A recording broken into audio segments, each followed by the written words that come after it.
Hello and welcome to part 2 of the Arabic alphabet.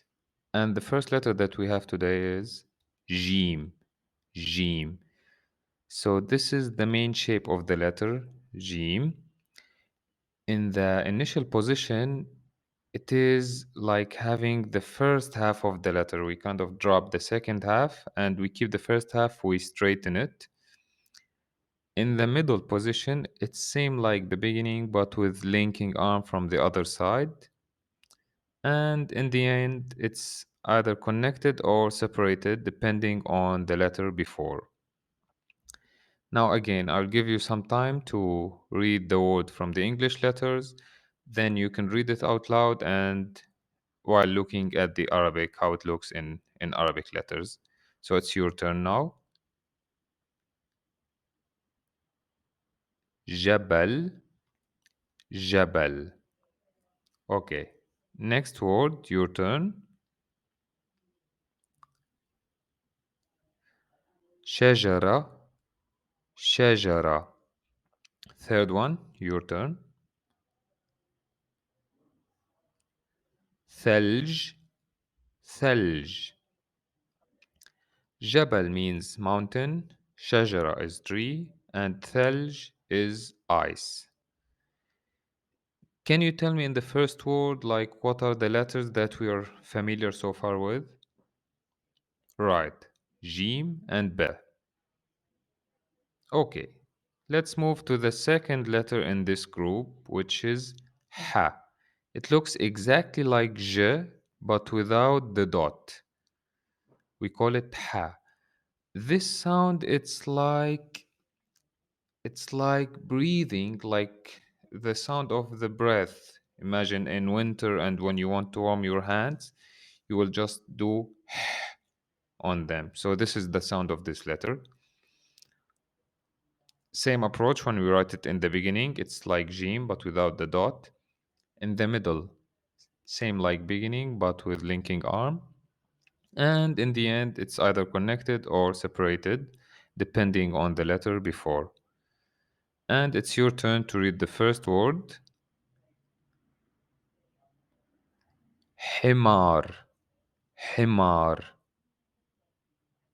Second word. بحر بحر. Third word, your turn. ملح ملح. حمار is donkey, بحر is sea, and ملح is salt.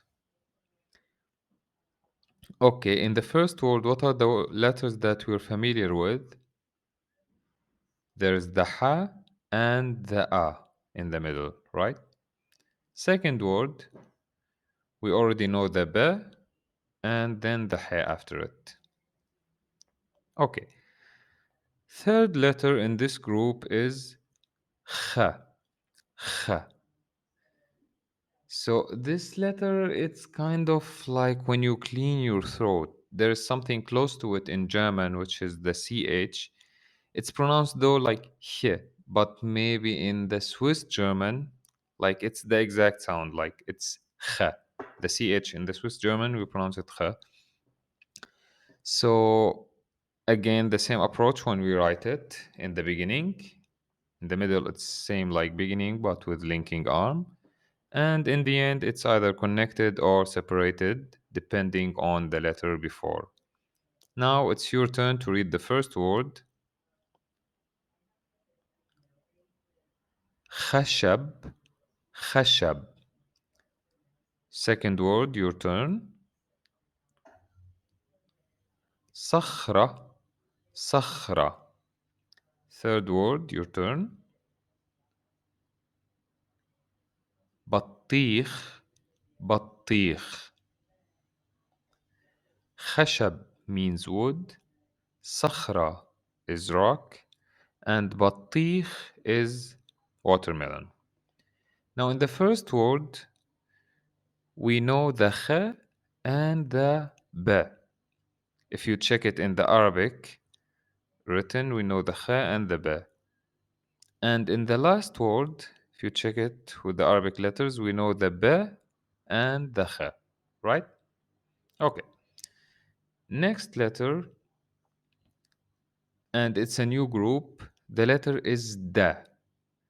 So this letter doesn't connect with the letter after. That's why in the initial position, it's separated and it looks like the main shape. Then in the middle, it is the same like the initial but with linking arm. And in the end, it's either connected or separated depending on the letter before. Now, your turn to read the first word. Deek, deek. Second word, your turn. حديقة. Remember, the seven is ح. حديقة, حديقة. Third word, your turn. يد, يد. Second letter in this group, it looks exactly like the but with dot above, and we pronounce it like th in there, there. So the same approach in the beginning, it doesn't connect with the letter after. That's why it looks like the main shape. In the middle, it's same like beginning. And in the end, it's either connected or separated depending on the letter before. Let's read the first letter word, sorry. It's your turn. ذرة, ذرة. Second word, your turn. جذر, جذر. Third word, your turn. قنفذ, قنفذ.